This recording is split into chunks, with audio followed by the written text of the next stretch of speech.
All right. Morning, everyone. Welcome to another episode of Trading Bitcoin with your host, Tone Vays. The stock market is open and moving, and we are going to take a look at all of that. So let us go to the charts. Let me just pull out your live chat and then take it from there. How's everybody doing this morning? People are still trickling into the live stream. I'm like rebuilding my studio. I'm not sure if there it is. All right. Camera is doing okay. There's going to be new audio. There's going to be new video. I don't think Zoom can stream 4K, so I may need to find another streaming service. I hate OBS. I doubt I would be using OBS. I don't have a month to give up of my time to learn OBS. So that's not going to happen. I've attempted many times, and I'd rather learn Chinese than to learn OBS. All right. Let's go to screen share.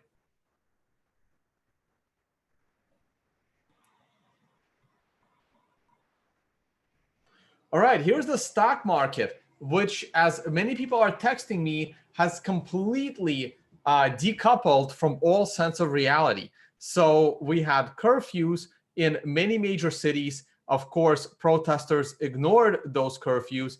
I don't know what happened. I don't really pay attention to the news. I pay attention to the markets.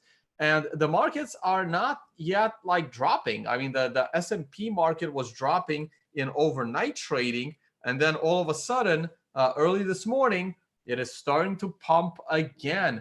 I still think we are topping in this vicinity. I was looking for the 10 a.m. to be a potential reversal candle right off this literal candle, but it started to reverse earlier than that. So now I think we're going to top somewhere soon, probably by 11 a.m. I do think the top is imminent in the S&P. I just don't see how it can last. Right now, we are flirting with the not the all-time high, but right now we are flirting with the swing high, and that's not very good. Well, it's not very good if you're short. Now I'm short. It is also a green 2 above a green 1 above a 9. So all these signs are not good for your short positions. However, I am still sticking with my short foot.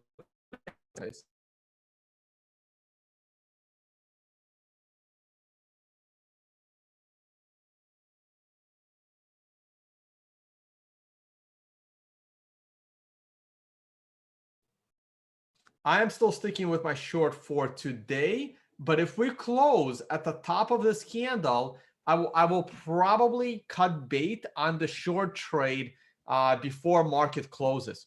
So today is the make it or break it day for my short positions. It's possible I will hold it into tomorrow morning, anticipating a potential gap down, but that becomes too dangerous. I'd rather enter a new short later on. I held off on entering a short for a while. I mean, plenty of money could have been made staying long, and I still have some long positions.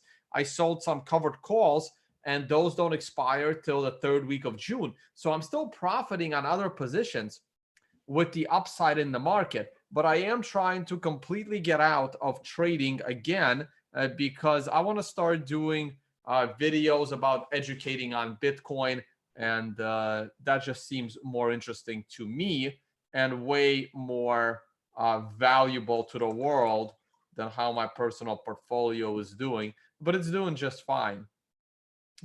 Also, Bitcoin is helping it out very much. So DraftKings just made another high. We're pulling back right now, but it's a stock we've been paying attention to, and sports hasn't even started yet, and this stock is just pumping. Oil is still doing well. Well, if the economy is technically recovering, at least on paper, with the stock prices, I'm not surprised that that is also what is happening with oil, and oil is rising. Silver is holding up, and gold is also rising still, which is good. I am bullish on gold, guys. I'm still bullish on gold. Now we're gonna head over to Bitcoin. I am keeping an eye on Bitcoin dominance. I said in my article in the beginning of the year that I expect Bitcoin dominance to be around 80% by the end of the year. And right now we're still sitting at 66%. So we'll see what happens there. This is the hash rate. The hash rate is still very, very sensitive. So we will see what happens with the hash rate. But as price continues to rise, hash rate should do just fine. Here is the GBTC and my version. Oh, wait, this thing has to update. It's on a delay. I believe it's on a delay. Data is delayed. Let's hold off on looking at this.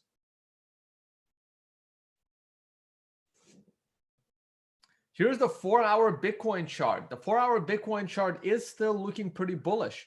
It does look like we have a little bit more upside left, but the counts are going to be in very critical topping areas. Now, take a look at the BitMEX funding rate. It hasn't been this high in a while. The last time it was this high, well, it didn't end very well for the market. The last time was over here, and we were pushing the same area of $10,000, 10,500, and then we were followed by a 60% correction down to 4,000. So this is not exactly ideal. You want Bitcoin to rise while everyone is concerned about the rising price of Bitcoin. That's not what's happening right now. What's happening right now is a little bit of FOMO. Now, this is the first one of these bars. We haven't had one of these big bars since February. But when it swings into this area, it tends to stay in this area for quite a while. Now, you can see this area here between October and November. How did Bitcoin do between October and November? We rose. We had this big 2-day rise, and then we were slowly pulling back. So this could be the beginning of another top. And if this lasts for about a week or two, sure, Bitcoin can go to the $11,000, $12,000 range. But the BitMEX funding rate has been a pretty good intermediate term identifier of future trend. And I was very bullish on Bitcoin over here. Less so bullish on Bitcoin over the last few weeks because we hit the weekly resistance area. So this is where I started to become cautious on Bitcoin. Now, yes, we've broken the line, which is bullish, but look at this red arrow. That's a caution signal. All right. So at the moment, sure, we can still go a little bit higher. I still think we're going to top in this vicinity. But at best, if you're trying to buy a good dip, maybe you'll get lucky and pick it up again around 7,000. But it's going to be, I wouldn't risk it. I will have some cash aside to buy some Bitcoin at 7,000, but it's very possible we're going to go higher and then only pull back to the current levels. So at the moment, based on TA that I use, it's still short-term bullish right now. We're on a 7 on the daily. So you have another day and a half of potential upside before a top. But I would love to see that 9 candle give you a new high. That's important to me. It would be interesting if we swing past the high of what we had back in February. This triangle, I'm not going to say this was a great triangle. It didn't have my third touch along the bottom. So it's also fair to say this triangle was never actually created. But right now, your stop and reverse points are bullish. Your moving averages are all bullish. You're a little bit extended. And your momentum is about to run out. You have a 13 coming up tomorrow. But well, maybe not tomorrow because you have to break the new highs. So you have a 13 coming up. You could have a 913 on the same day on Thursday. So Thursday is going to be a big day for Bitcoin. Your RSI is showing you potential divergence. See, this is interesting. Clearly, the price has made a new high, but your RSI did not make a new high from this high in May. Your MACD is also. So if we make one more push higher to 10,500 on Thursday, and then reverse on Thursday, Friday, and start to go down, that could send Bitcoin down quite a bit, especially if it's in line with the S&P 500 going down, which continues to be very resilient and doesn't really want to go anywhere. If I go to the weekly chart, a weekly chart, ooh, interesting. So this is the tone Vays spirit of the 9 situation on a weekly chart. 1, 2, 3, 4, 5, 6, 7, 8. This is the 9th candle. Very interesting. Some markets could be on a 9 right now weekly. Lots of things are pointing to a top in the S&P 500 this week. I am still betting on a top this week in the S&P, and I am still betting on a bit of a pullback in Bitcoin. And that point in Bitcoin, I could easily come on Thursday, because that's when certain things line up. On a weekly scale, it's this week. So lots of things are happening right here, right now, over the next 2 to 3 days. In the S&P still, the S&P started topping end of last week. Bitcoin is potentially topping this week. But this week is going to be tricky, because if we top, say, Thursday, or perhaps we already topped, but if we top on, say, Thursday, can we get back to below this trend line by Sunday night? And that would be a crazy reversal candle on par with this candle back in June. So there's lots of things this week. I know everyone's bullish right now, but I would be a little bit more careful than your average moon boy. It was a really good run. I know I enjoyed the run, being bullish pretty much most of the way until we ran into this resistance. And I've been cautious for the last month or so.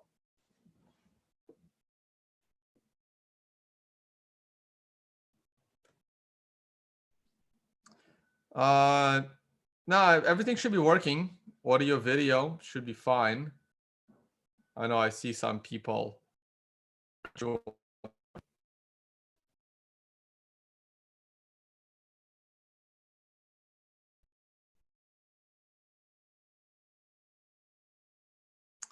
No,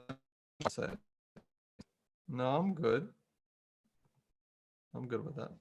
Okay. Hey guys, I tweeted this out this morning. The Bitcoin report, not even a report, but just statements what Wall Street gets wrong about Bitcoin from Mike Novogratz and Galaxy Digital is excellent. I tweeted this out. Check my Twitter. The link is in last night's video description. Really good read. Also, another good read is if you're in Wyoming, please. I don't want to get too political, but if I was in Wyoming, I would certainly vote for Cynthia Loomis for Senate, because she's been a Bitcoin hodler since 2013, which is probably longer than me. I think she bought a Bitcoin at a lower price than I have.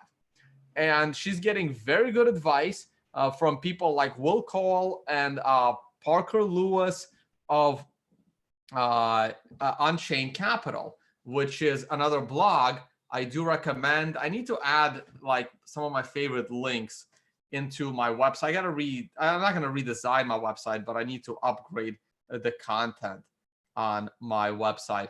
Yeah, so check out the blog from Unchained Capital. It's been historically very, very good blog. So check that out. And also, CoinKite keeps coming out with new stuff that they literally just have open circuits and everything. So this is a way to power your hardware wallets without connecting them to computers or portable batteries, which could have malware or whatever. So this is a way to power up your cold card for the super paranoid who, and rightfully so, that feel that their private keys are always in danger. So really cool stuff coming out. Quick look at the mempool right now. So your transactions were, let me go to 24 hours here. I don't think this updates. Oh boy. So a little expensive right now. Your transactions were free. This is 1 week. Your transactions were free a few days ago, literally free. And in the last 24 hours, we had cheap transactions about 11 hours ago. But right now they're starting to rise. So if you want to get your transaction in a reasonable time, you want to be in the orange zone. And the orange zone is 50 to 60 Satoshis per byte. So if you're using 50 to 60 Satoshis per byte, what happened there? Okay, that's a week long. That's a 24. Okay, here we go. If you're using, oh, I unchecked it. I didn't know that happened. Okay, cool. Yeah. If you're using 50 to 60 Satoshis per byte, you should be able to get in a reasonable time within the hour. That would be my guess if you were to use that metric. Also, shout out to JC from South Africa for sending me this website, bitcoin.clarkmoody.com/dashboard. It's really, really cool. A lot of information all in front of you.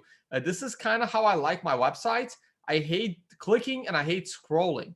So if you want to give me the maximum amount of information without any clicking and scrolling, I am very happy about that. So here is everything you need to know about Bitcoin, from the difficulty to mempool to how many nodes. Again, please fact check. I have not done that. I have not, like they also suggest Satoshis per byte to get your transaction in for like the next block. It's somewhere here. It's a lot of information once you start looking at it. Where is that information? Looking for it now. There it is. Transaction fees. Fee rate 70 Satoshis per byte. And right here, if you want an immediate, 60.83. If you want within the hour, 68. That sounds very similar to what I just said by simply looking at the chart. If I refresh this, yep, 68 Satoshis per byte within the hour. That sounds about right. Like I said, 50 to 60 should get you in relatively quickly. Immediately, you want to go with 83 sats per byte. Okay, really cool site. I don't have a link to it in my videos, but like there, just pull it up. All right, any questions? Sandsnake saying, I'm staying with my short. It might be suicidal. Are you talking about Bitcoin or S&P? Way more suicidal to be short Bitcoin. Never advise that. I'm sticking with my short on S&P for now as well. But if it's looking bad going into end of day, I'll probably just take the stop loss.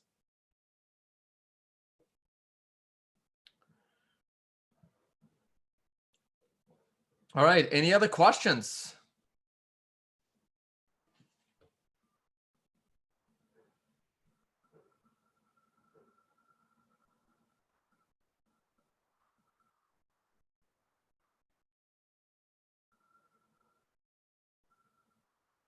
Bitcoin Motorist said, if the power goes out, Bitcoin mining is the last thing I would worry about. I agree. Considering like half the reason for this protest is to like break into Gucci and steal valuable products from your fellow citizens. If the power goes out, you have way bigger problems. Yeah, my friend's shop was broken into. I gotta ask him if I can tweet out the security footage of the people breaking in to his cafe. Yeah, it's yeah, like people are giving me shit for what I say about it, but all of a sudden, you know, if you own a little business that's barely surviving due to COVID and people are breaking into it every other day because they feel like it, you become, you know, pro guns real quick.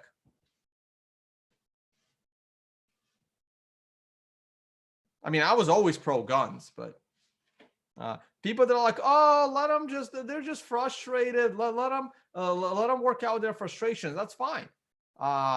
Against those that deserve to be protested against. These things don't have to be violent against other people that are also frustrated.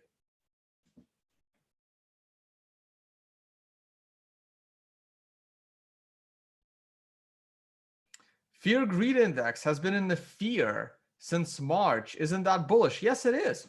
But I need a link to the fear greed index. Like, I don't know where it is.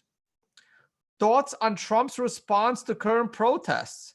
I mean, look, both sides are gonna be aggravated by the other. So, look, Trump has a job. He has to maintain order, right? Like, for example, if these protests were not looting, if the protesters weren't looting, I would be on the side of the protesters.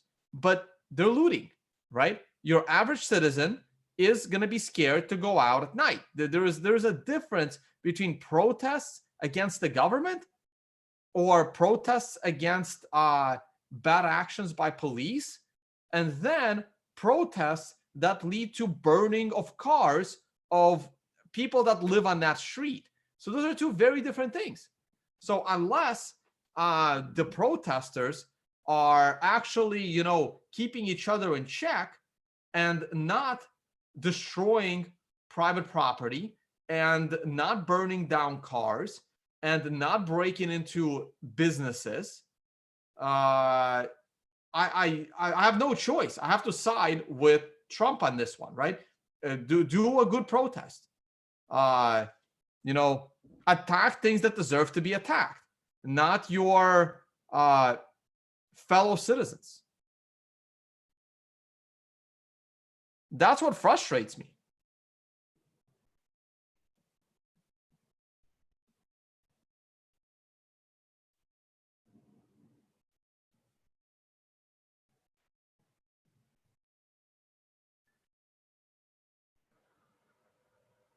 Yeah, people probably didn't understand what I said yesterday. I have no problem with protests. That's great. I mean, like, I really like the way the Constitution was originally written. It would be nice if, you know, the government actually followed their own Constitution, and the right to free assembly, the right for people to speak their mind, the right for people to protest. But when it turns to, you know, looting and violence against the people, I look, if the situation escalates where there's violence against an oppressive regime, I don't have a problem with that. I don't have a problem with, you know, with that. I have a problem with burning down a car because you feel like burning down a car from a guy that happens to live on that block. I have a huge problem with that.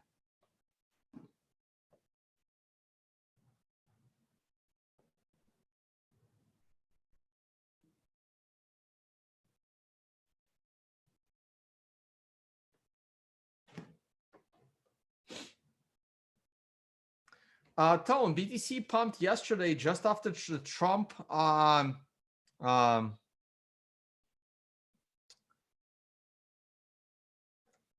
BTC pumped yesterday just after Trump's live conference. Do you think they're linked together? I honestly don't know if they are linked together. I don't know if they're linked together. Also, Bitcoin tends to pump in the evening when Asia wakes up. People have been telling me about that all the time. Look, it's possible that it was a coincidence. It's possible that someone was listening to Trump's speech, got paranoid about his house being broken into and his safe stolen. So he decided to just buy up $1 million worth of Bitcoin because he lives in the city on Broadway in Manhattan, where a lot of these protests were taking place. And again, breaking into stores, breaking into people's homes, not yet, but that's where it's headed. But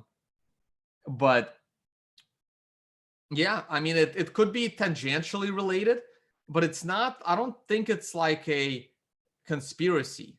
Sorry, I don't think it's like that connected.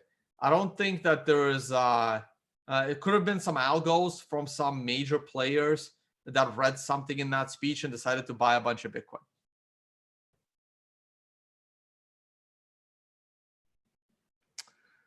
All right, let me see here. Any other questions? I know these conversations tend to turn political at the moment.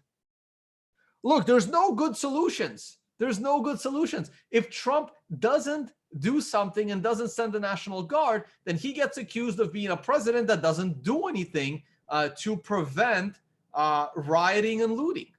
And if he sends in the National Guard, he's seen as this, tyrannical leader. Like there's no good solutions. You pick the least worst solution possible.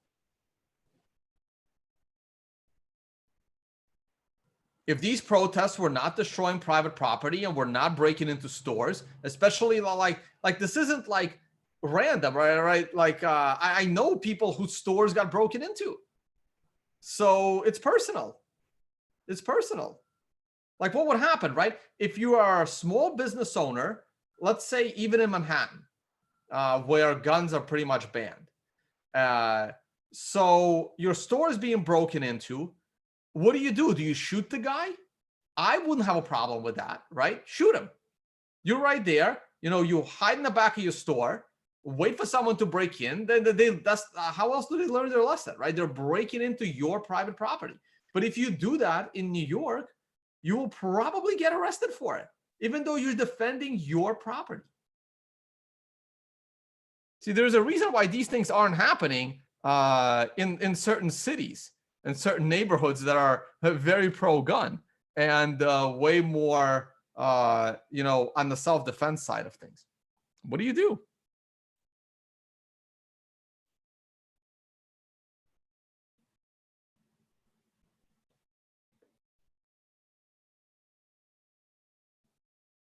Protesters and looters are different people. Looters are taking advantage of the protests. They are not involved in the protest. Well, then maybe the protesters should do something about it, right? Because the looters are making them look bad. And what do you want Trump to do about it, right? I mean, if the protests are peaceful, the police aren't really cracking down on them. But yes, they are going to crack down when they see looting.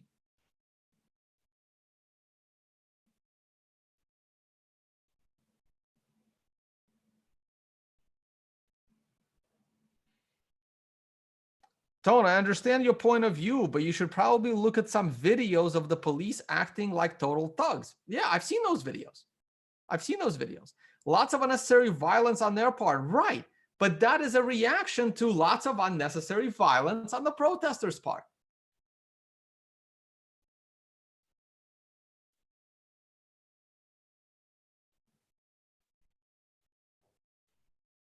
And by the way, something I said weeks ago, people are angry because of the COVID shutdown. So people are extra angry. They have no jobs. They don't have school. By the way, 95% of all these protesters are like under the age of 30. They have no school. They have nothing else to do. They have nothing better to do than go and protest. So yeah, of course people are angry. But being angry doesn't mean you have to break into stores.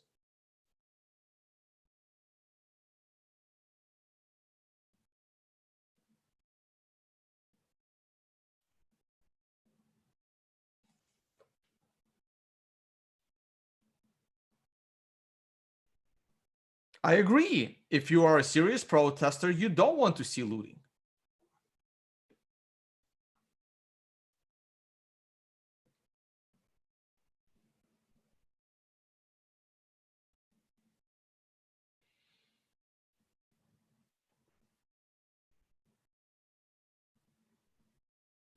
Why do you think 200,000 in this bull run is so crazy? I don't think it's crazy. I think it's possible. It's unlikely, but it's possible. I think this bull run could be even bigger than the last two. It's possible.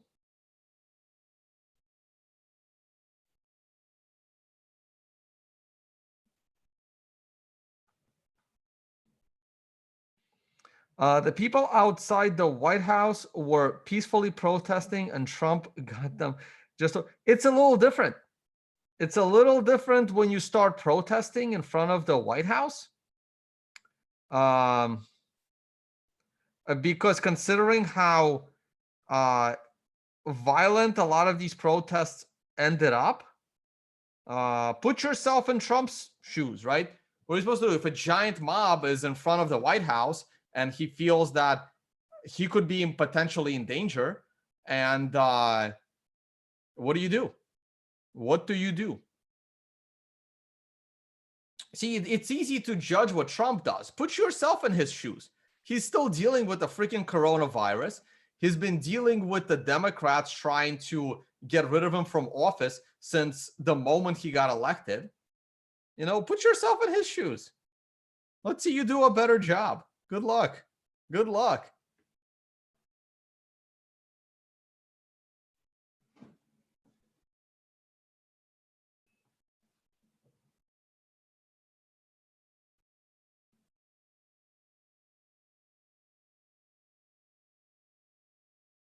Bernoulli writes, riot police were keeping crowds from walking out on the highway in front of me last night, Interstate 95, in pitch blackness. I appreciate them for that. It was an insane scene to witness. Yeah, right.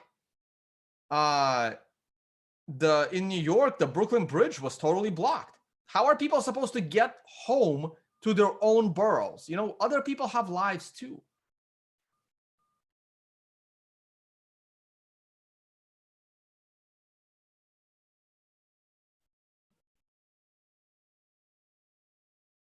If Trump resigns, it would I would probably honestly, like, it's my family fled communist Russia, and had a discussion with them the other day. If Trump is not reelected, I know my parents are in their 70s now, and they fled Russia when they were like 30, 40, and communist Russia. And they're going to start eyeing other countries because they see where this is headed. And Trump's one of the few that's actually preventing full-blown ultra-socialist takeover of the US. So after Trump, hopefully someone, I don't want to say similar, but like, let's hope a non-super socialist gets elected.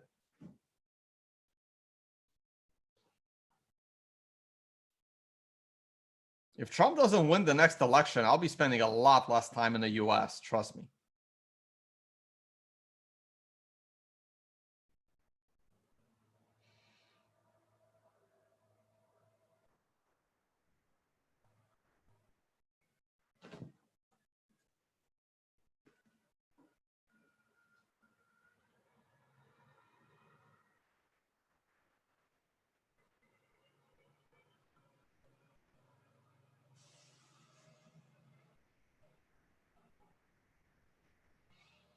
So people are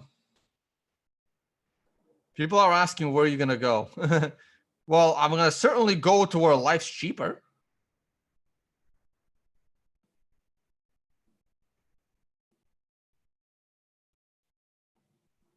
I don't know about Australia either, guys.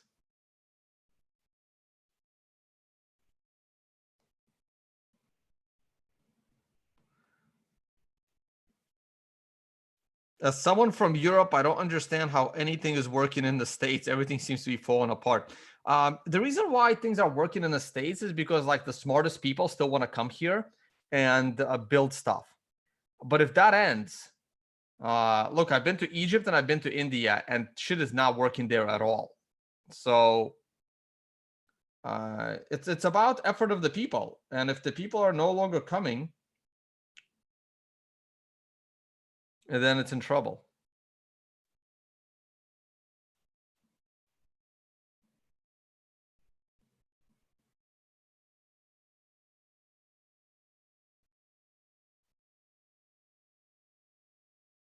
Yeah, it was all like Ukraine, Russia. It was all one country back then. It was USSR.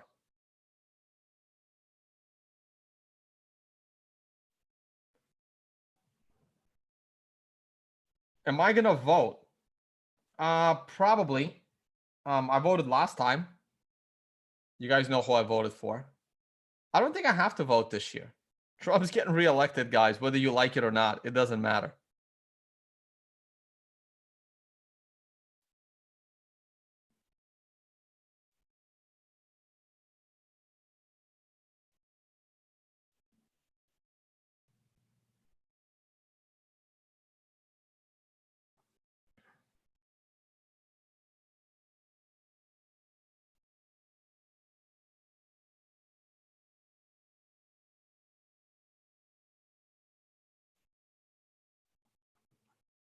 All right. Yeah, let's end the political talk. I've been to Romania. Philippines has its own problems. I was just there recently. Yeah, it's unfortunate that socialism keeps spreading.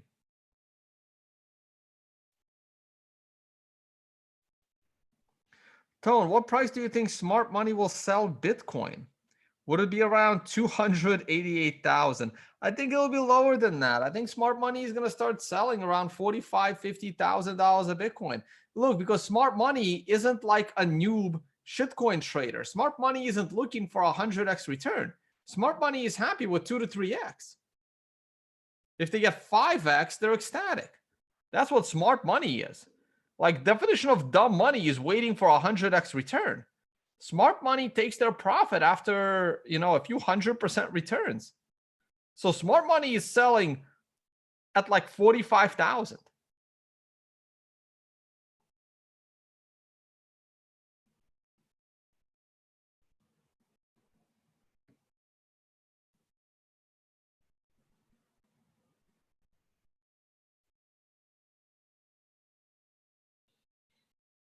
What's your favorite fundamental analysis tool for Bitcoin?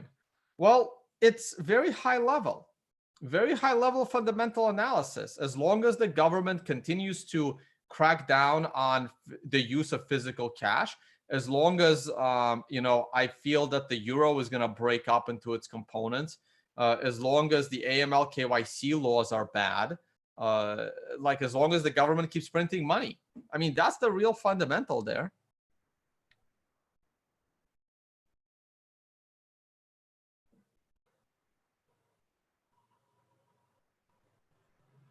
Yeah, I agree. Suddenly COVID is no longer exists, right? Suddenly, hey, let's you can't meet your friend for a drink, but it's okay to have, 8,000 people blocking the Brooklyn Bridge.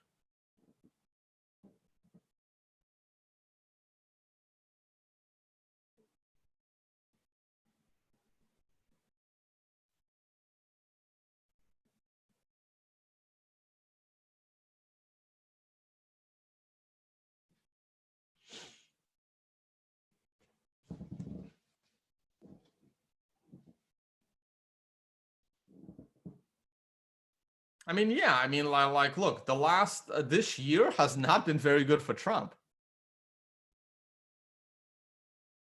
But hey, the stock market is up. He has that going for him.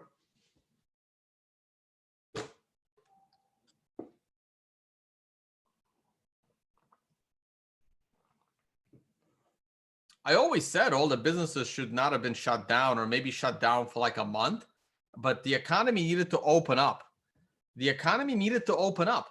If the economy opened up, a lot of these kids that are protesting would have been back in school.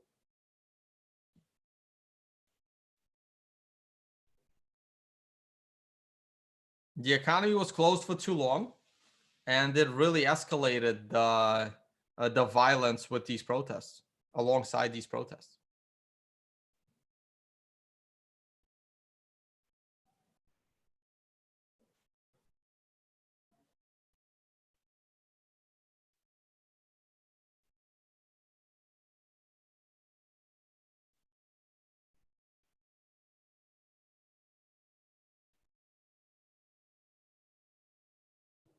I agree. Sweden did do it right. I was on board with the Swedish model of how to deal with COVID. 100%. 100%. We have 1,200 viewers, guys. That's awesome. All right, let's go back to Bitcoin and S&P. Let's take a look at what's going on. We are talking politics here. Always dangerous. Always dangerous. For those that are really curious, like I know there's someone in the chat that keeps asking if I'm a Trump supporter. I take a rational view of the market and all market and political market. If you really want to know what I think, you guys need to go and watch my videos during the last election. There's videos out there. If I go to the S&P 500 and I go to the weekly chart of the S&P 500, right here, the election, just watch my videos. Watch my 2016 videos from the summer into the election, and you will know exactly what I think about politics. I was covering the markets in terms of the election each step of the way.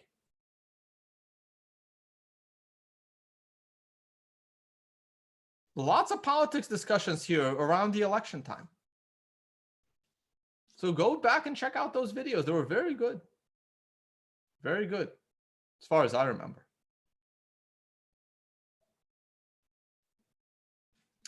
All right, let's see what else we got in the questions here. How will the global tension with China affect Bitcoin this year? Look, any global tension is good for Bitcoin. It's good for business.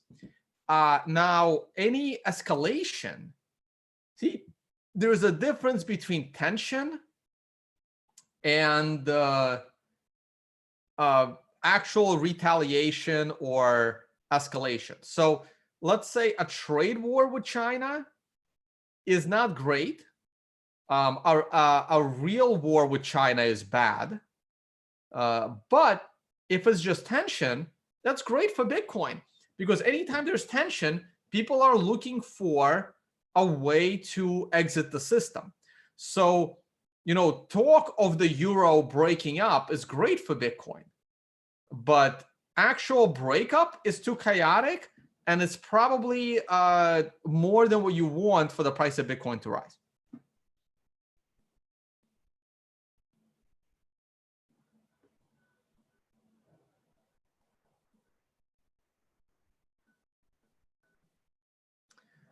Tesla, yes, Tesla is on a weekly 9.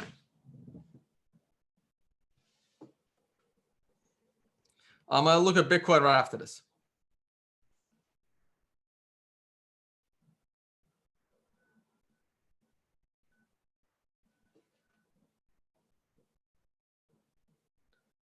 Yeah, right there. We're coming off a monthly, and now we're on a weekly. One of these days, I'm going to upgrade the code.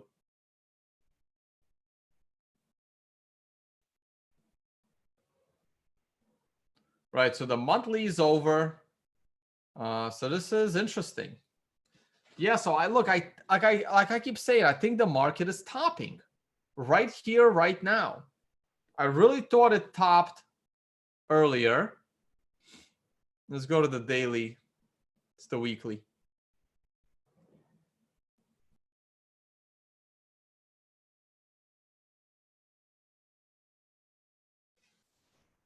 So here's the daily.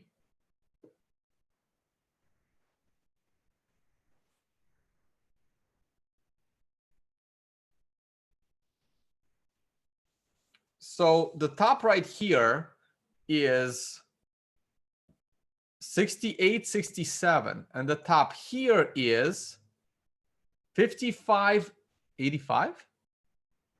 No, it's the low. 72.36. So we did make a new high. We have a new swing high in the S&P. New swing high. Normally, this is where I would be cutting my short position, but I'm going to be patient and I'm going to wait. Oh, God, I'm trying to zoom in on this.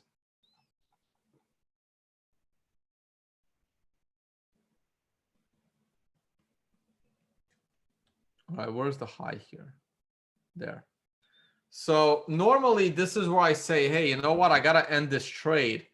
But there's just so much going for this top, including what I consider a weekly spirit of the nine kind of thing going on.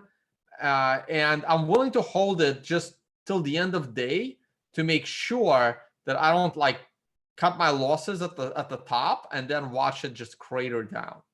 So I'm still short. I'm not over leveraged. I can afford a little more upside in my position. I'm not ready to double down on this position either, but let's see how the day ends.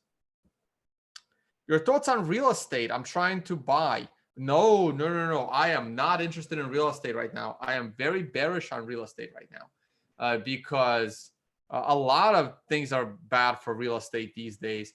I was always going to be bearish on real estate because the world population is kind of decreasing in a way, not everywhere, not all at once, but in places where you want to live, the population is kind of decreasing.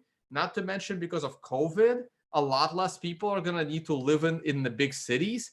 A lot more people are going to start working from home. So there'll be a lot of real estate in like New York and LA, like downtown New York, down like Manhattan, downtown LA.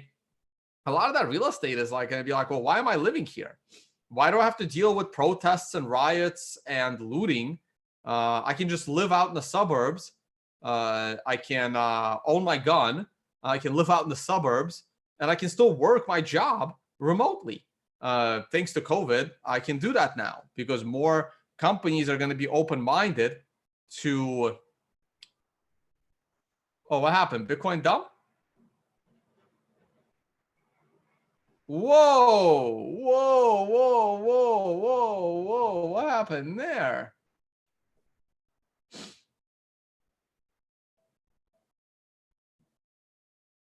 Like I said, guys, I wasn't overly crazy bullish like this video started. So let's calculation timed out. Okay. Well, let's analyze this. Let's zoom in a little bit here. Whoa. Was looking for a top like Thursday, but that's a big drop.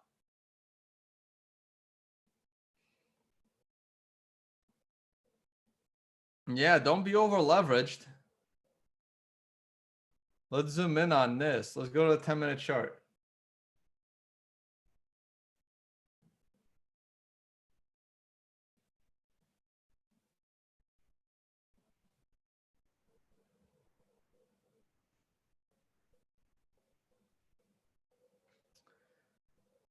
Yeah, I would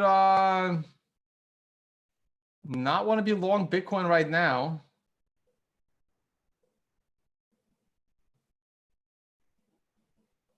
Look, this entire area was always going to be a topping zone. This entire area was a topping zone. Look, we're back below the trend line. You were supposed to be careful in the zone. Been telling you guys. Been telling you.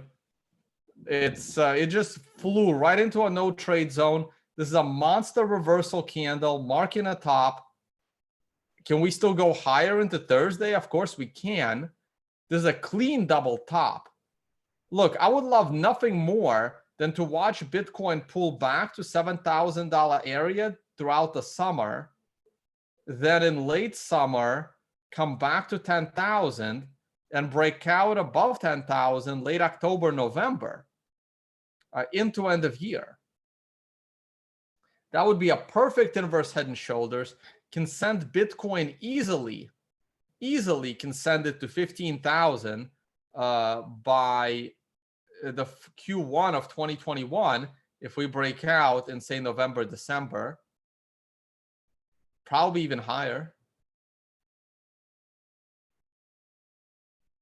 But yeah, this is not looking good right now. I mean, I don't like to chase any positions, but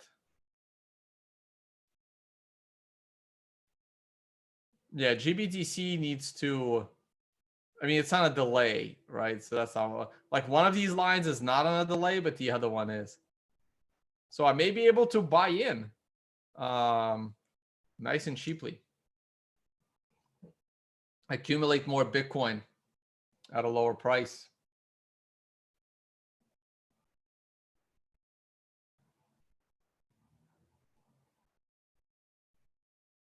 Yeah, we came back to this trend line support on a 4-hour.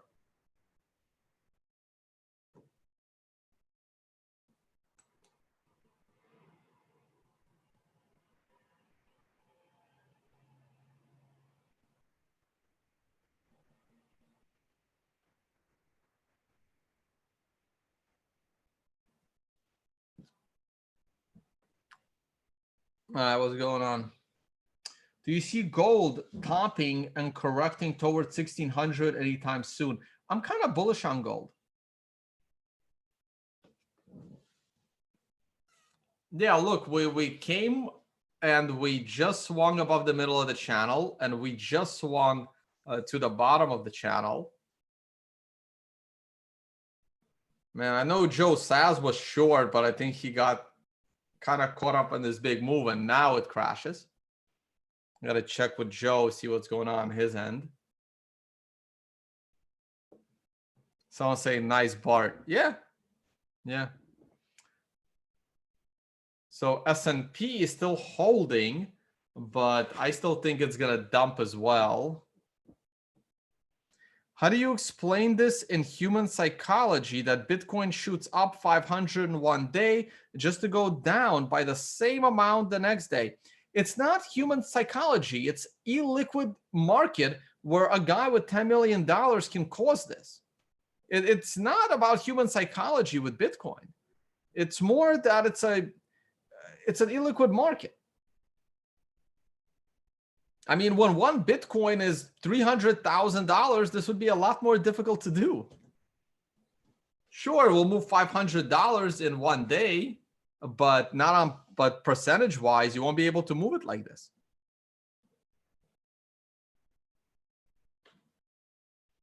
Price hit 8,600 on BitMax. Wow. Yep, liquidations, they'll get you. If you had your limit order set at 8,600 this morning to buy in, you did well. Why did basis spike as Bitcoin started to go down? Well, you got to be more specific, right? When you say basis spike, you mean contango spiked or backwardation spiked? Tone, can you interview Simon Dixon to get his views on security tokens? I could. It's a matter of messaging Simon, finding a time that works for him, finding a time that works for me. It's just coordination and effort. That's the only thing. Like I like Simon. He's a friend.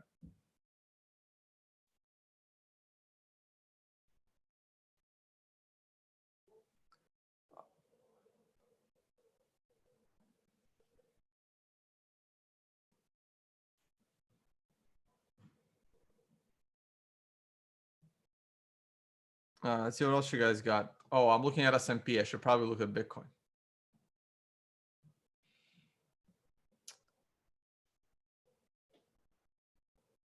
That a green candle or a red candle?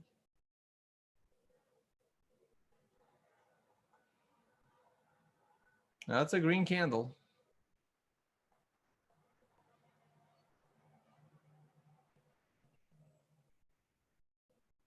You guys want to play around with the 1 minute chart? Let's go to 3 minutes.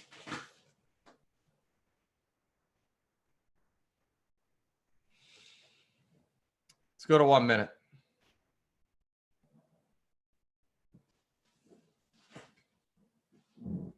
Should have done this earlier. Should have done it. Should have went to the 1 minute candle. I bet you that's a 9 right there. It is. Look at that. Look at that. It's still late to enter a trade, unfortunately.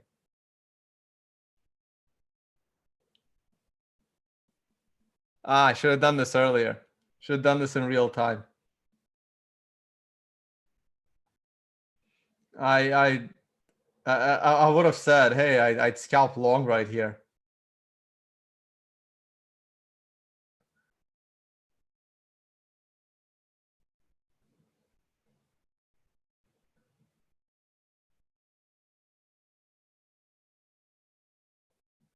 Joe Sass is live. Yeah, man. I was I'm gonna tell him, yeah, dropped your name in my stream. I'm live too. We got 1,500 viewers right now, guys. I kind of want to go and get some work done, but I might just stay on. So right now, I would not trade this because it can go in either direction. A beautiful 1 minute 9 right at the bottom.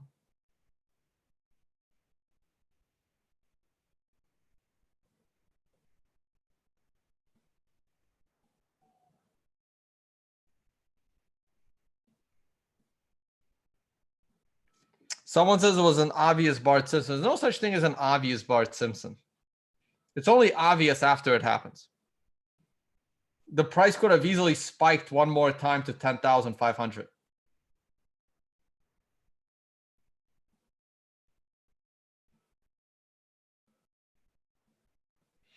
Bitcoin on the monthly. See, my Bitcoin monthly updates once a day. So this does not reflect the current drop in prices. But it is a 3 above a 2, which means it's bullish.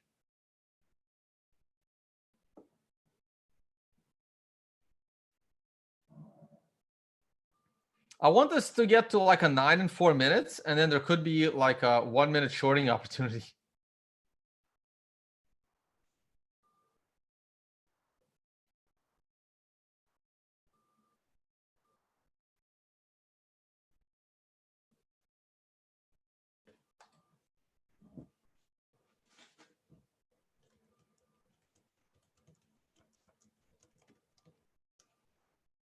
But I do have a bunch of stuff to get to. I'm also speaking at a conference later today that I got to figure out how to do that.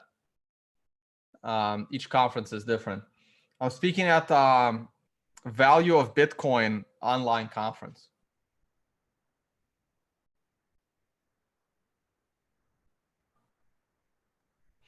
I don't think we're going to go to 4K. People are saying we're going to see 4K again. I'll be happy if we see 7K again.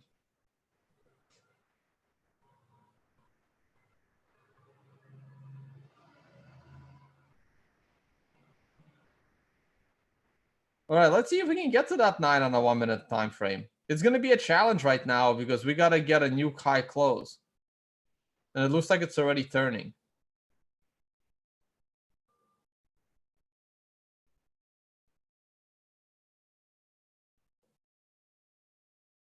So this is a 1 minute chart. Obviously, it's not that important. So I'm going to wait a few seconds.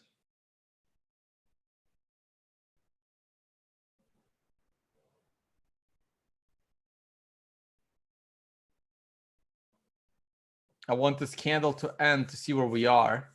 But if I get a red 2 going below a red 1, even on a 1 minute time frame, that's very bearish to me. Your risk is well defined. I just don't want it to go down too much in the next 20 seconds. Yeah, I would get ready to enter a short trade here. Up. Yep, right there. Let's assume tone is short in the market. It's not exactly a red 2 below a red 1, but this one candle got further than I wanted. I'm just playing around. I'm not actually entering this trade, and neither should you. Here's the stop loss. New swing high. Normally, you always want to be bullish, not bearish. Really wanted it to get to a 9 on the other side. Would have been a beautiful buying opportunity right off this 9. But I didn't open the chart till like here, so it was too late. Should have went straight to the 1 minute chart. Let's see what happens.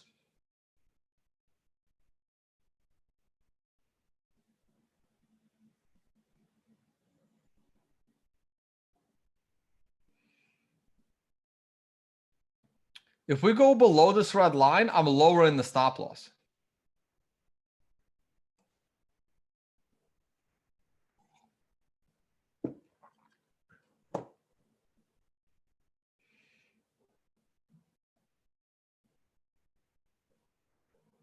I don't like, I'm not a day trader, guys.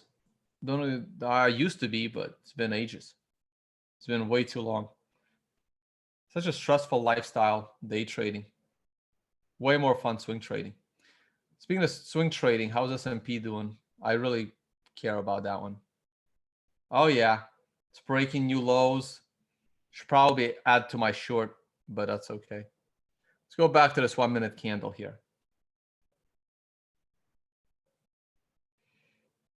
All right, I do need to close below this red line in order for me to lower my stop loss.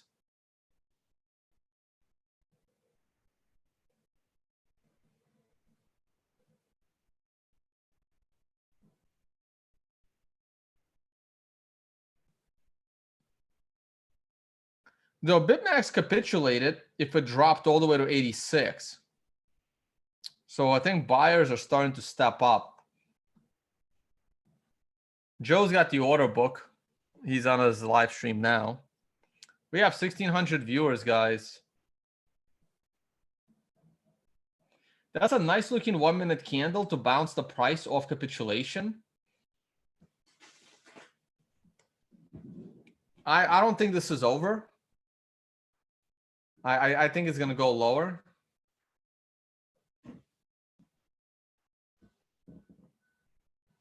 Let's see what we got on questions. If enough people moved their Bitcoin off exchanges onto hardware wallets and stopped trying to trade it, the price would surely go much higher. That's not necessarily true. The price would slowly trend higher, but it would be a lot more volatile. So someone with $1 million can just crash the price very easily. So it would go higher eventually because there'll be like less Bitcoin to buy. But man, it's really not moving anywhere now. It's not interesting. We're looking at 1 minute charts and it's just not moving anywhere.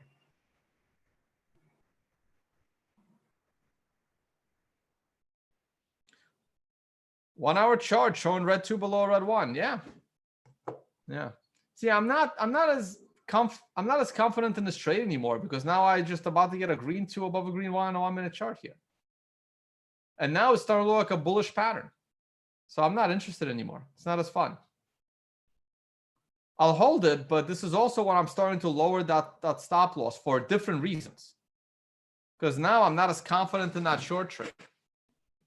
But let's see what happens.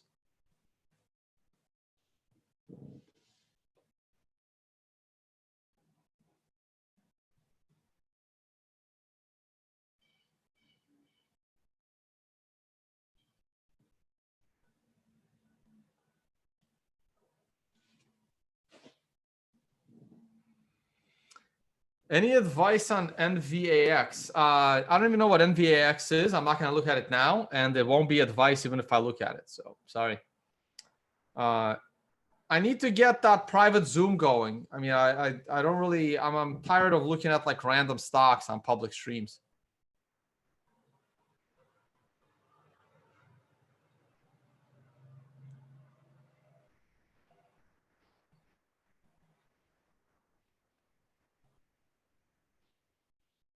Do you think spot? I'm actually not even looking at the price of Bitcoin. I'm like looking at your live chat. Do you think spot will drop to where the Bitfinex futures dropped? Probably. Totally a dump by a whale. Probably.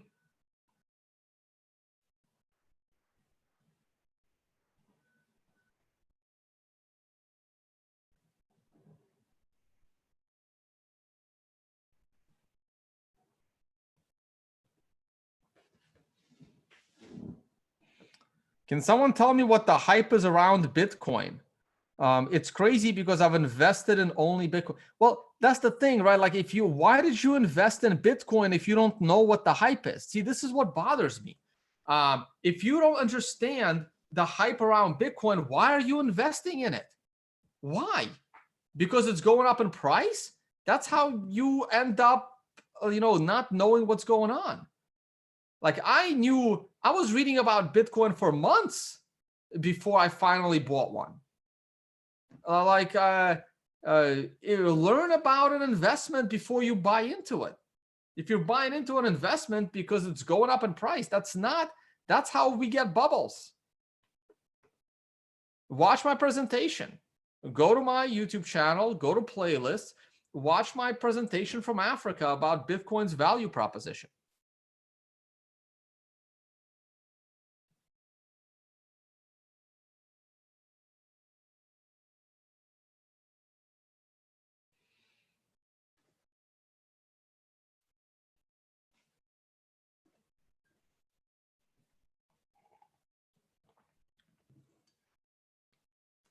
See, watch, I'm going to lower my stop loss again. Because, like I said, I'm not as comfortable with this trade as I was before. And if it's going to go down, it needs to go down now. Because if it goes above my blue line, I'm not going to be confident that it's going to keep going down. My original stop loss was twice as high. But now I've lowered it, and it can get hit. And that's fine. And it really depends on your leverage, right? Because right now, based on, and the entry wasn't good, it's only a 0.83% on the price of Bitcoin. Now, of course, if you want 100x leverage, you can lose a lot of money. If you want no leverage, you lost $80 per Bitcoin on a $9,000 asset, $9,500.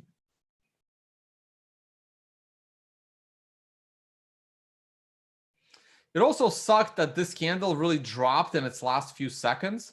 I was hoping that this candle would stay where it was in the middle of the candle, and it would have been a lot less risk.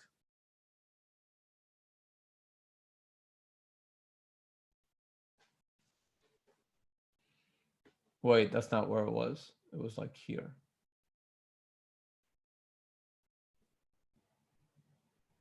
Yeah, the excitement already happened. It's not really moving anymore. Not much. Staying in range.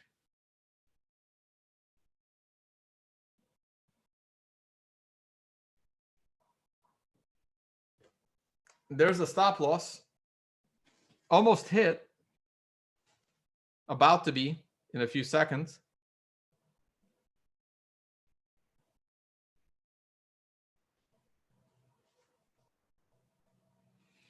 And I'm okay with that because I never got a chance to go long off the 9.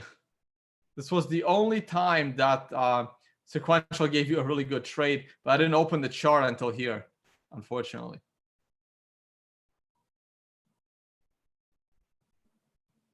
Damn, it doesn't want to hit the stop loss. Okay.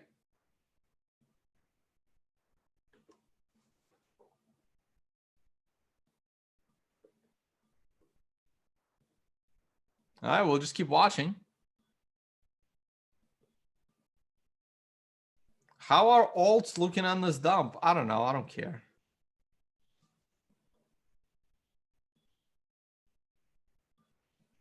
Is this a good buy for the long term? Bitcoin, look, like I've always said, if you're buying Bitcoin for the long term, the best time to buy has always been yesterday. How much damage has this move done to the long-term chart? Zero. In fact, this dump helps the long-term chart. It hasn't done any damage to the long-term chart. In fact, it's strengthening the long-term chart.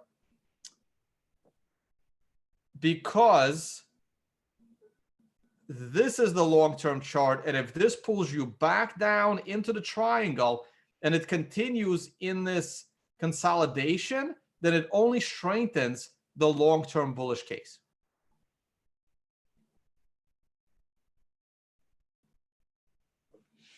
Hey, this short trade's not dead yet.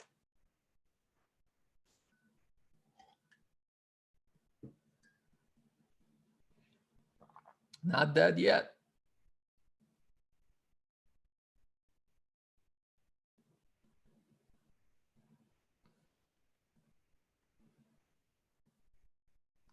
How's the S&P doing? The S&P still dropping. See, this is my style of trading. Short term, these are 10-minute candles. below these lows was where I would expect the price to escalate further down. Beautiful, back test here. Too bad it didn't rebound off a 9. That's what I was trying to look for. But I am expecting us to be pulling back in the markets here. I'm still short the stock market from this area. Didn't exit yet.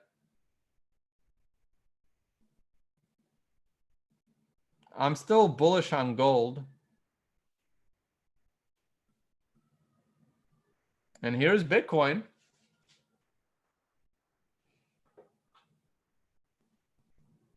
Would love a chance to lower my stop loss again, but I would need prices to go back below this red line for me to do that.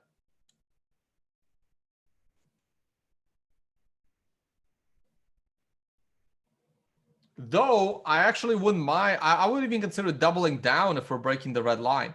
Because if we're breaking below this red line, sometime in the next 20 minutes, it'll probably escalate down. Again, the break of prior swing lows, even on a 1 minute candle. Though I don't want to do it on like an 8 or a 9.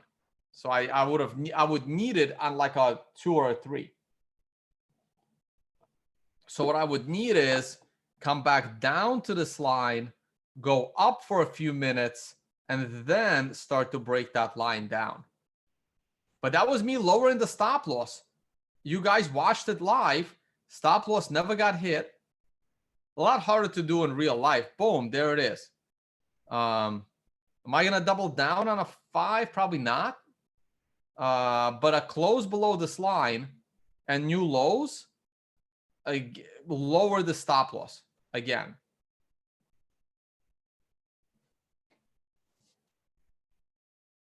All right, it took about 10 minutes for the trade to get you back in the green.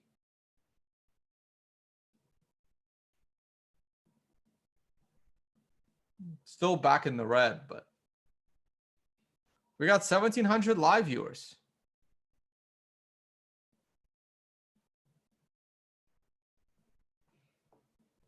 Hey guys, please support with the affiliate page. Haven't promoted anything. I have my Embly card. It's in the wallet. Yeah. I don't recommend trading. I really don't. But yes, here are like analytical tools, and here is a way to spend your Bitcoin. But I'm gonna stop recommending trading, even though this channel is about trading mostly. So here it is. We're breaking this red line. That means that I'm very bearish here.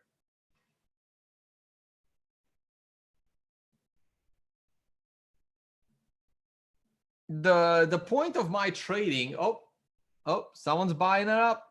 Someone's buying it up. My trading is to preserve capital. Oh, looks like the stop loss is gonna get hit.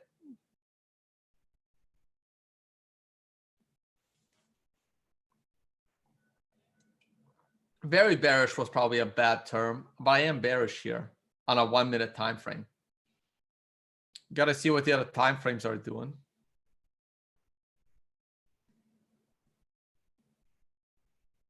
Yeah, 10 minutes bearish as well on a 7. 1 hour. Yeah, see, 1 hour did not give you a red 2 below red 1 because it has to be off the swing low. So you need the next hour to get you below current hour, and then you'd be bearish. It could also just, swing back up. Let me go back to my 1 minute chart here. Are we hitting my stop loss yet? No. But I might get my...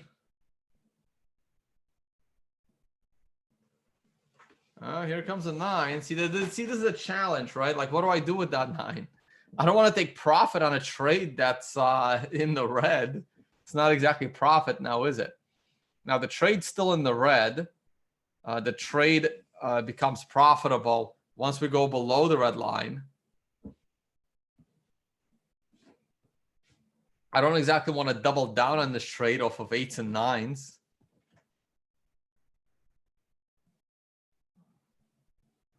but I can lower my stop loss to the top of this candle. See, this is how I should wait for that candle to end, though. I'm not going to lower it yet. I'm going to lower it once this candle ends.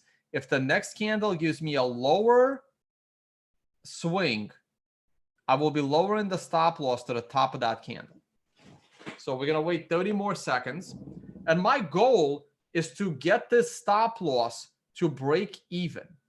And then I don't have to worry about losing money on the trade. So right now, my stop loss is still right here. And I know that's a potential buying opportunity, but I'm already in a short trade. And therefore, I can't act on a bullish trade off of this because I'm in a short trade that is not even profitable. So I will just stick with it with proper risk management.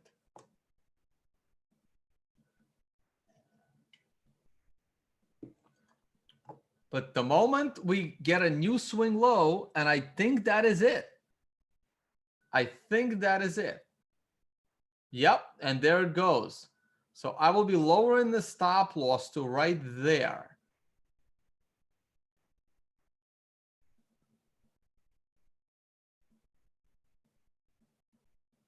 Now, considering where the stop loss began, it started up here, it was lowered to here, and now it's lowered again. And if we fall enough, I would love to just put it.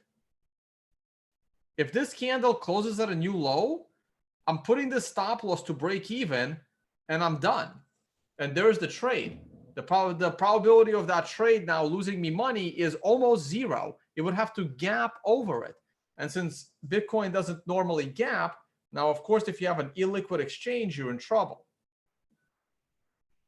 The moment I see a red 2 go below a red 1 here, I'm lowering the stop loss into break even.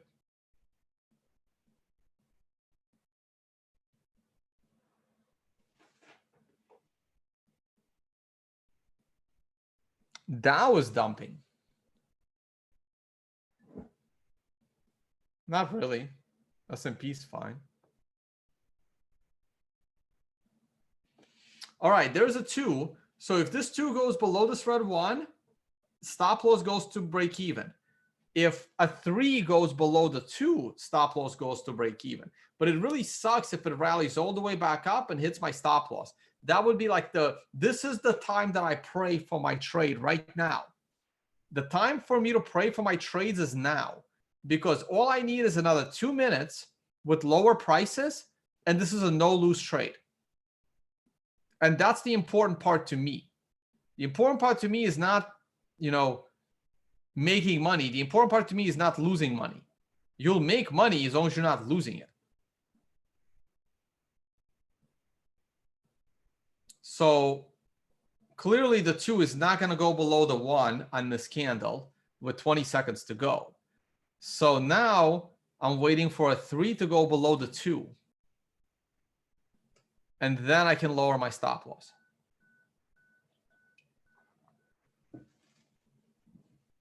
So this is the time for me to pray, because this is the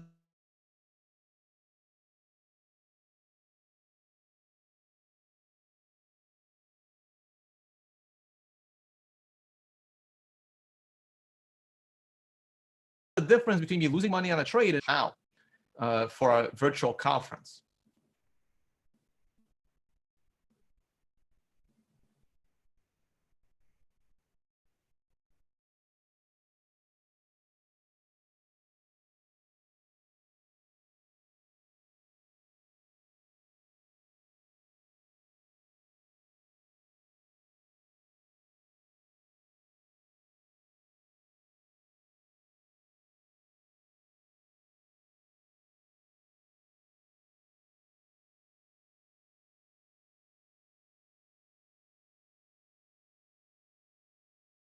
Let's go back to screen share.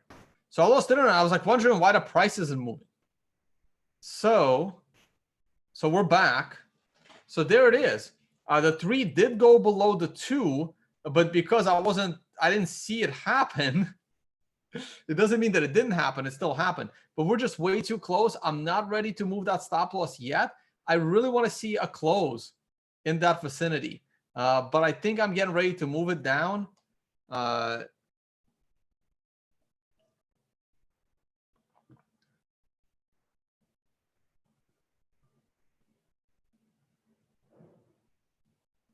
Just give me one more low. No, it went back up. It's a good thing I haven't moved it yet. I would have been stopped out. I would have been stopped out had I moved it already. I would have been stopped out for a break-even trade after all that effort. So I don't want that. This might be it. I'm gonna give it another minute. Can you guys see my screen now? Yeah.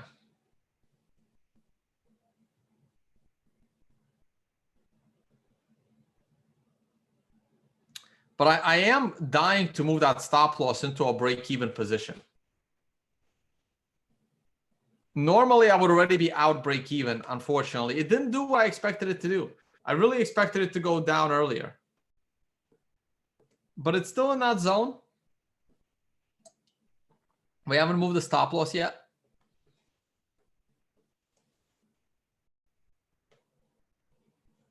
Still watching the price. I'm leaning a little more bearish here than bullish, guys. There it goes. I'm going to have one more red line because this line represents my position. So I need one more red line. I think if we go below this area, it's going to accelerate down. Below this area, I'm expecting it to accelerate down, especially if it's on a 2 going below a 1 as this line is being broken. If that happens, if we start to break this line again, I am absolutely lowering that stop loss.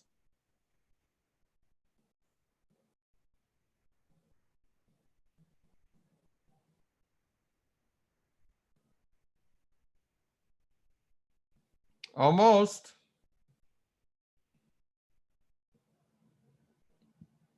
Almost. There it is. Red 2 goes below red 1 and breaks that line. I just want to make sure I don't get stopped out if I lower it too early. I mean, this is a very small window here. Just give me one more drop. Just give me one more low, just lower than that. Yep, there it is. I'm lowering that stop loss to break even. And now this is one more time to pray, because I don't just want to get out of this trade after all this effort. After what, 20 minutes of effort of being in a trade on a 1-minute chart, my trade is finally a no loss trade. However, I would like to make money on this trade. So now I can't wait to actually move this thing lower to where I'm guaranteed a profit on this trade. So give me one more swing lower, and then I'm lowering the stop loss to the middle of this candle, and then at least I'm guaranteed some profit. Depends on your leverage, of course, which should be kept to a minimum until you know what you're doing.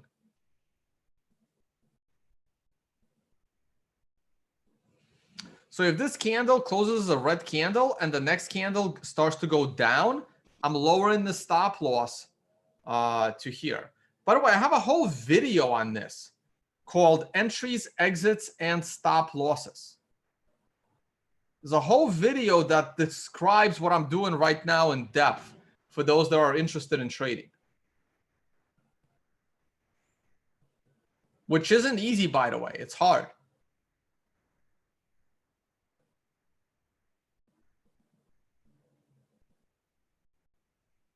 If this is a red candle and the next candle goes lower than current candle, all we have to do is break this low, and there it is. I'm lowering that stop loss to the middle of candle 1. And the lower this closes, the more I'm going to lower that stop loss.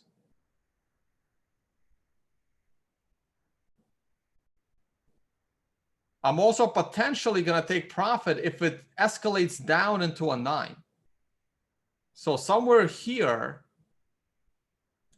remember, these are 1 minute candles, guys. So this will be a purple line. I represent purple as profit taking. I have no target. I don't know where my target is. I'm going to be moving this around. Should be like down here somewhere. Like I have no idea where my profit is.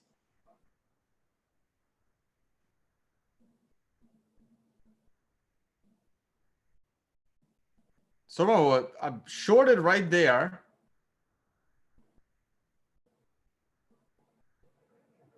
I am lowering this stop loss.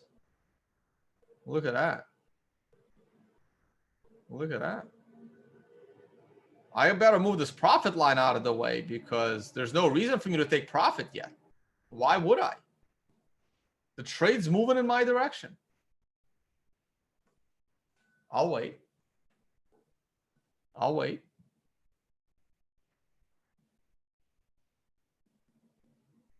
So here we are in a 1 minute chart. Might have moved that stop loss a little too low. That's okay. Let's see what happens.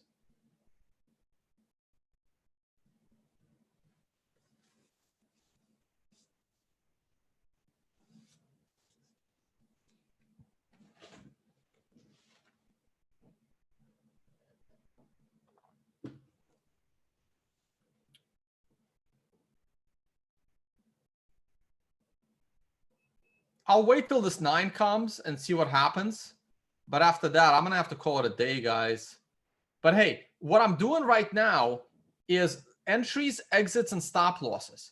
If you want to learn more about it, go to products and services on-demand videos. And there is a video called entries, exits, and stop losses right here somewhere. Entries, exits, and stop losses. Kind of giving you the tutorial now, but this is a 4-hour video with more detail and more explanation as to what exactly I'm doing right now. That was my entry. Here comes my exit, which I'm going to move. And stop loss is the blue line. This red line I don't really need anymore. That was my acceleration line. That's a potential double down, which I didn't mention.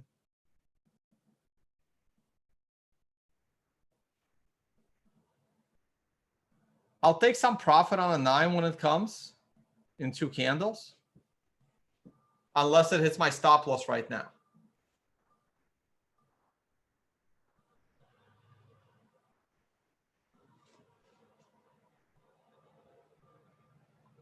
I've come close to hitting the stop loss. Not yet. Still space there. I can see it. Not yet. Needs to break that line to take the stop loss. Not hit yet. See white space? If you see white space, didn't get hit yet. Boom, hit, done, trade done. Might have moved it a little too low, but that's okay. That's okay.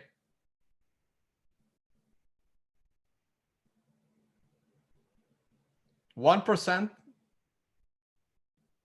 Depends on your leverage. Yeah, I got happy when it swung all the way down to here. And I was looking to take profit on a 9. I was hoping that this 5 candle would close down here. Gives me a 9 candle somewhere over there to take profit. But hey, trading isn't easy. But this trade was profitable for a 1% gain with no leverage. 1%, no leverage, 1 minute charts. We got out right here before it could potentially get bad. And this is Tone Vays rule number 4. Sorry, rule number 3. I skipped some rules. Rule number 3. Do not let winning trades turn into losing trades. I'd be devastated if this trade goes back up and gets above my entry line. That's horrible. That's horrible. I'm not as confident in the bearish case right now because of this rebound off of this 1 minute candle. So at the moment, I'm neutral. I'm not bullish or bearish. It can go back down. It could also go back up right now. So if I don't have, and if I don't have an idea of whether it's going to go up or down, then I don't want to be in a trade.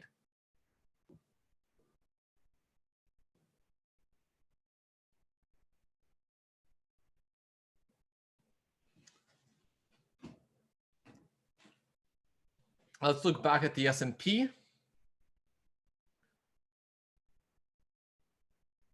Yeah, S&P is hanging in there. Still think it should be dropping.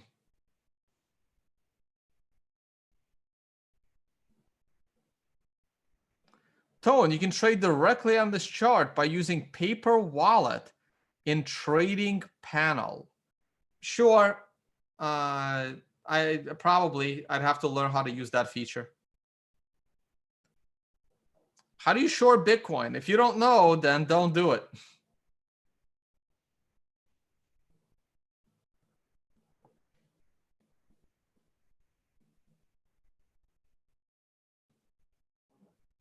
Yeah, see, this is why I took this, you know, I could have also lowered the stop loss to the top of the 5 candle when the 6 candle was swinging down. Would have gotten me out a little bit better, but that's okay. I'm okay with this. We got out somewhere near the top of that red 7. Right before the counts flipped. And we have a green 2 above a green 1. We now have a green 3 above a green 2. I am not comfortable with the short trade anymore on a 1-minute scale. And this is where it's time to potentially end the streams. Please check out the on-demand video tutorials. If you're going to be trading and you don't learn how to trade, the result is usually, or almost always, the complete destruction of your capital. Doesn't mean that that can't happen even with education, but your chances are a little bit better. And of course, if you just want to support, please check out the affiliate page of tonevays.com. I need to get the 3 comma guys on the show. And Joe was live streaming with his trader platform. Embly card I use all the time. Great conversation starter of how to spend Bitcoin, VPN services, and of course, TradingView itself. Thank you so much for watching, guys. That's it for me. Not much more to say other than check out the website. I have a free education section, learn trading. Some of the links at the bottom might not work. I put these in like 4 years ago. So like people saying step-by-step trading link is gone now. Unfortunately, but yeah, I got to rewrite the tutorials and stuff. Okay. That's it. Good luck trading. You guys know my views on Bitcoin. I should probably run it down one more time now that we still have, oh, well, people are already dropping off. So come back tomorrow morning and we will do it again. Stream tomorrow morning, same thing. Thank you.